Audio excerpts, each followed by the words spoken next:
नमस्कार दर्शको, उजनी धरणाची आपण सोमवार सकाळची अपडेट पाहणार आहोत। त्या अगोदर उजनीची जी आपण दोन वैशिष्ट्य महत्त्वाची आहेत ती पाहणार आहोत। त्या अगोदर आपणास एक विनंती आहे, आपण चॅनलला सबस्क्राईब केले नसेल तर सबस्क्राईब करा व मिळवत राहा राज्यभरातील महत्त्वाच्या घडामोडी। उजनी 100% भरले असून शनिवारी रात्री 9 वाजता उजनी 100% भरले। गेल्या वर्षीप्रमाणे उजनी ऑगस्टच्या पहिल्या आठवड्यातच भरले। गेल्या वर्षी 5 ऑगस्ट रोजी उजनी 100% पाणी पातळी ओलांडली होती, तर यंदा 14 मे रोजी -22.96 अशी पाणी पातळी होती। परंतु तिथून पुढे 27 मे पासून अवकाळी पावसाला सुरुवात झाली आणि अक्षरशः मे अखेरपर्यंत 15 दिवसातच उजनीच्या पाणलोट क्षेत्रात तब्बल 256 मिलीमीटर पावसाची नोंद झाली आणि उजनी भरायला सुरुवात झाली व 100% भरल्याने चिंता मिटली। आज आपण आजचे अपडेट पाहणार आहोत। तर दौंडकडून येणारा विसर्ग हा 2551 क्युसेक्स आहे।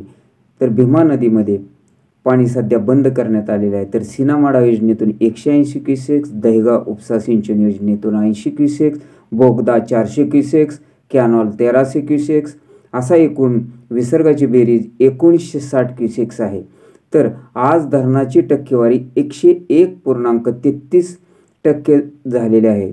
तर यातील उपयुक्त पाणीसाठा हा 54.29 TMC असून यातील एकूण पाणीसाठा हा 117.95 TMC झालेला आहे। धरणाचं महत्त्वाचं जे वैशिष्ट्य आपण सांगणार आहोत ते आपण पाहूया। उजनी धरण राज्यातील पाणीसाठ्याच्या बाबतीत मृत साठ्यात सर्वात मोठे धरण असून धरणाच्या परिक्षेत्रात 500 मिलीमीटर पाऊस व भीमा नदी उगम परिसरातील 19 धरणांवर व 4320 मिलीमीटर पावसाच्या अवलंबतेवर उजनीचे जलसंपदा शास्त्र निर्माण करण्यात आलेले आहे। उजनी धरण हे महाराष्ट्रातील सर्वात उपयुक्त साठ्याबाबत जायकवाडी व कोयना धरणानंतर सर्वात मोठे धरण आहे।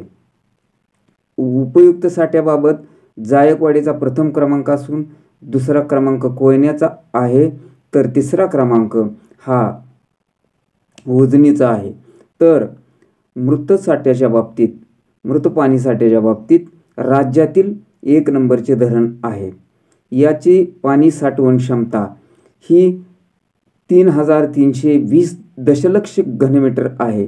तर उपयुक्त पाणी साठवण क्षमता ही 1517.19 दशलक्ष घनमीटर आहे। उजनी धरण साधारणतः 123 TMC भरता येते व 111% ही उजनी धरण भरता येते असल्याची माहिती सध्या उपलब्ध झालेली आहे। अशाच प्रकारच्या पुढील व ताज्या नवनवीन अपडेट आपणास पाहावयाचे असतील तर आपण चॅनलला सबस्क्राईब करा व मिळवत राहा पुढील सर्वच महत्त्वाचे अपडेट।